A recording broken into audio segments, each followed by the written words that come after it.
بسم اللہ الرحمن الرحیم۔ 12 اوقات ایسے ہیں جس اوقات کے اندر جو ہے ہم نوافل ادا نہیں کر سکتے، مکروہ بنیں گے۔ پہلا، صبح صادق سے لے کر سورج کے طلوع ہونے تک یہ جتنا بھی گیپ ہے، جتنا بھی ٹائم ہے، اس میں کوئی بھی نفل ہم ادا نہیں کر سکتے ماں سوائے فجر کی سنتوں کے۔ اس کو آسان کے طور پر میں یوں سمجھا دوں، فجر کی جب اذان ہو، اذان کے بعد جو جماعت تک حصہ ہے، ٹائم ہے 40 منٹ ہے، 50 منٹ ہیں، تو اس میں صرف فجر کی سنت ادا کرنی ہے۔ اس وقت کے اندر آپ نے نفل کو ادا نہیں کرنا۔ پھر جماعت کے بعد سورج نکلنے تک کا جو ٹائم ہے یہ بھی مکروہ ہے۔ جب سورج نکلے گا، تقریباً ایک نیزہ سورج جب بلند ہوگا، تقریباً 15 منٹ یا 20 منٹ با احتیاط آپ مراد لے لیں، تو سورج نکلنے کے ایک نیزہ مطلب 15 یا 20 منٹ کے بعد آپ نوافل وغیرہ کو ادا کر سکتے ہیں۔ تو صبح صادق سے لے کر سورج کے ایک نیزہ بلند ہونے تک یہ جتنا بھی حصہ ہے، اس میں کوئی نوافل وغیرہ ادا نہیں کیے جائیں گے ماں سوائے فجر کی 2 سنتوں کے۔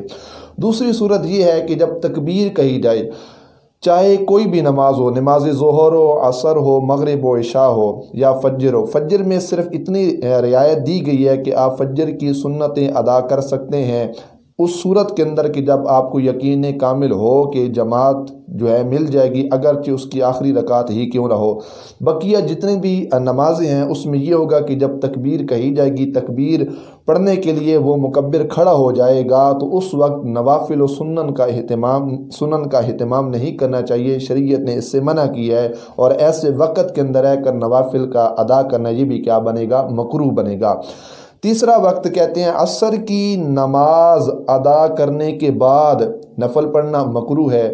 سورج کے زرد ہونے تک کوئی نفل وغیرہ ہم ادا نہیں کر سکتے۔ اور چوتھا، جب سورج غروب ہونے لگے اور یہاں تک کہ غروب ہو جائے، پھر مغرب کی نماز کا وقت شروع ہو جائے، مغرب کی نماز ادا کر لیں، فرض پڑھ لیں، تو اس کے بعد جو بعد کا ٹائم ہے اس میں آپ نوافل وغیرہ ادا کر سکتے ہیں۔ اس کو آسانی کے طور پہ یوں سمجھیں کہ عصر کی نماز ادا کرنے کے بعد مغرب کی نماز پڑھنے تک یہ جو درمیان والا حصہ ہے، اس کے اندر آپ کوئی بھی نوافل وغیرہ ادا نہیں کر سکتے۔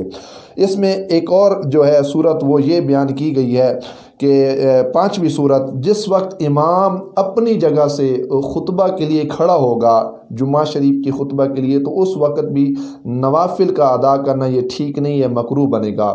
اور 6ٹھی صورت یہ بیان کی گئی ہے کہ خطبہ کے دوران، چاہے اس کا تعلق جمعۃ المبارک کی خطبہ کے ساتھ ہو، عیدین عید الفطر یا عید الاضحیٰ کا خطبہ ہو، تو خطبہ کے عین موقع پر یا کیا کہتے ہیں خطبہ کے وقت کے خطبہ شروع ہو اور دوران خطبہ کوئی مسجد میں داخل ہو یا مسجد کے سین میں نوافل و سنن کا اہتمام کرے گا، تو یہ بھی کیا بنے گا؟ مکروہ بنے گا۔ بلکہ اس بندے کے لیے واجب ہے کہ خاموشی کے ساتھ کیا کرے؟ وہ خطبے کو سماعت کرے۔ اب اس خطبے کا تعلق چاہے جمعہ کے ساتھ ہو یا عیدین کے ساتھ ہو، دونوں صورتیں کیا ہوں گی؟ اس کے اندر برابر ہوں گی۔ آگے کیا کہتے ہیں؟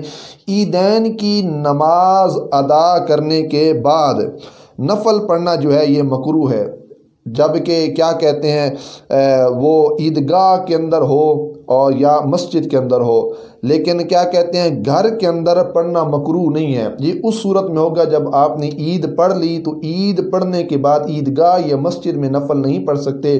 گھر جب آئیں گے تو عید کی نماز ادا کرنے کے بعد گھر میں نفل پڑھنا ٹھیک ہے۔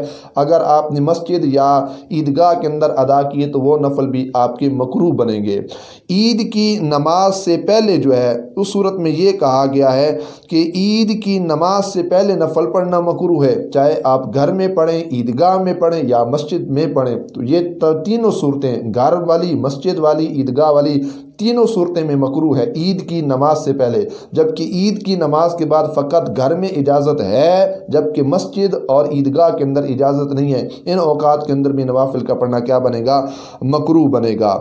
آگے جو 9ویں قسم انہوں نے بیان کی وہ یہ ہے کہ مقام عرفات میں ظہر و عصر جو ملا کے پڑھی جاتی ہے تو اس میں ان کے بیچ میں اور ان کے بعد نوافل کا پڑھنا یہ کیا مکروہ بنے گا۔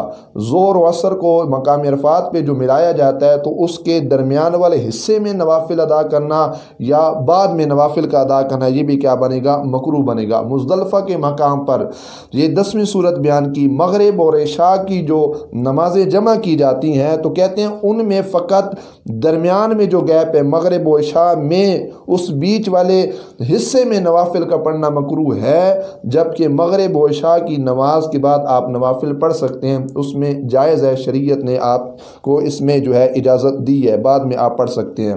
11ویں صورت یہ بیان کی ہے کہ فرض نماز کا وقت تنگ ہو تو اس صورت میں بھی آپ اس کو چھوڑ سکتے ہیں۔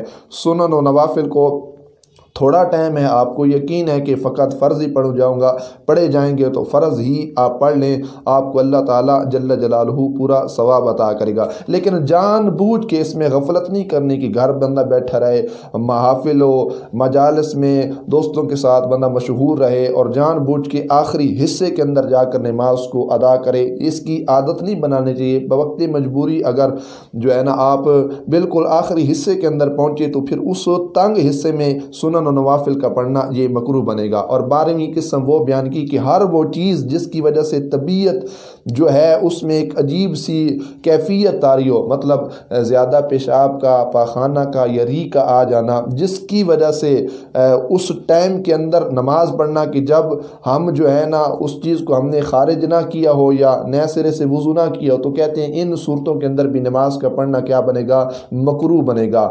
اور اسے 12ویں حصے کے اندر یہ بھی شامل کیا گیا کہ ہر وہ چیز جس کی طرف دل مائل ہو، جس طرح کھانا لذیذ سامنے آ چکا اور ہمارا جو دل ہے وہ کھانے کی طرف مائل ہو گیا، بشرط یہ کہ نماز کے اندر ابھی کافی ٹائم باقی ہے، تو اس صورت میں یہ ہوگا کہ پہلے کھانا کھا لیجئے، اس کے بعد آپ جو ہے نماز کو ادا کر لیجئے تاکہ آپ کا جو دل ہے وہ حقیقی معنوں میں نماز کی طرف مشغول ہو جائے۔ اللہ تعالیٰ جل جلالہ عمل کی توفیق